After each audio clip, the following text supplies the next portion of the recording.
The courtroom was silent. Only the ticking of a clock echoed through the walls, marking each second like a cruel reminder of time. At the center of the room, an elderly woman with grey hair and trembling hand held a faded cloth purse against her chest.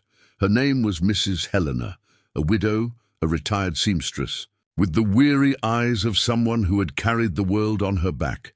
She had lost almost everything since her husband's death: her health, her income, and now, perhaps, the house where she had lived for 40 years, the house her husband had built with his own hands, the house that held the memories of an entire life.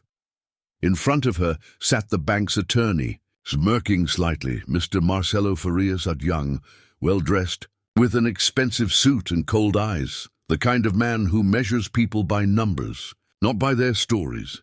He straightened his jacket, crossed his legs, and said with a mocking tone, "Mrs. Helena, the bank isn't a charity. You should have thought about that before missing your payments." His voice filled the room, firm and cruel. Some people glanced at each other, others lowered their eyes, but Mrs. Helena didn't respond. With a fragile voice, she whispered, "I never wanted to owe anyone. Sir, I only chose to buy medicine for my husband instead of paying interest. He was sick, and I couldn't let him suffer." The lawyer chuckled. "Sad stories don't pay bills." "Ma'am," his words cut through the air like a blade. The judge cleared his throat, visibly impatient. In that cold courtroom, it felt like no one cared about what this woman had endured. Suddenly, the sound of heavy doors swinging open interrupted the session. 3 men walked in, the echo of their boots rumbling like thunder on the marble floor. The first was tall, grey-bearded, with a determined look in his eyes. He wore a black leather jacket covered with patches and biker emblems. Behind him came 2 others, equally imposing, their expressions firm. The judge stood up. Startled, "What is the meaning of this?" he asked. The tall man stepped forward, removed his sunglasses, and said calmly, "It means that Mrs. Helena is not alone anymore." "Your Honor." The old woman's eyes widened. She recognized that face. It was Rogerio, the local motorcycle mechanic, a longtime friend of her late husband. Rogerio walked to the defense table, took an envelope from his vest, and placed it before the judge.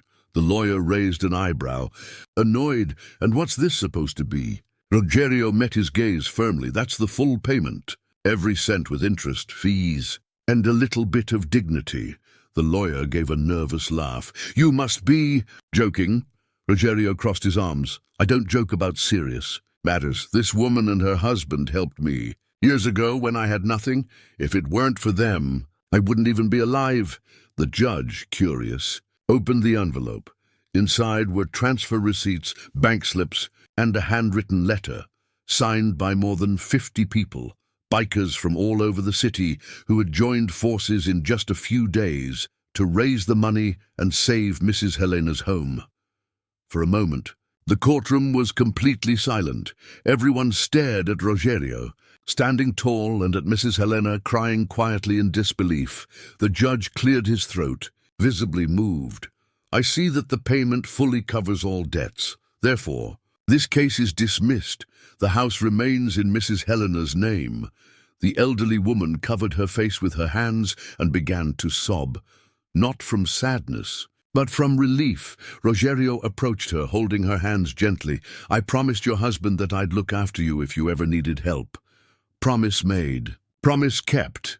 The audience, once indifferent, rose to their feet in applause. Even the judge stood, visibly touched.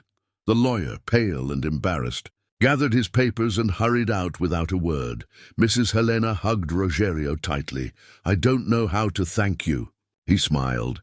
"Just keep being who you are, ma'am. The world needs more hearts like yours." As they walked out, the sound of motorcycle engines roared outside, a chorus of thunder and celebration. Helena looked out the window, tears glistening in her eyes, and whispered, "I thought angels had wings." Rogerio smiled back. "Some do. Others have engines." That morning, the courtroom that had once been a place of humiliation became a stage for hope. The arrogance of one man was silenced by the kindness of many and a humble seamstress. proved that dignity cannot be taken away, because in the end, true justice doesn't always come from the law. It comes from the hearts that still believe in doing good. If this story touched your heart, remember, kindness can come from the most unexpected places, and one good deed can change someone's entire life. Like, share, and subscribe, because when the world forgets how to care, kindness reminds us what it means to be human.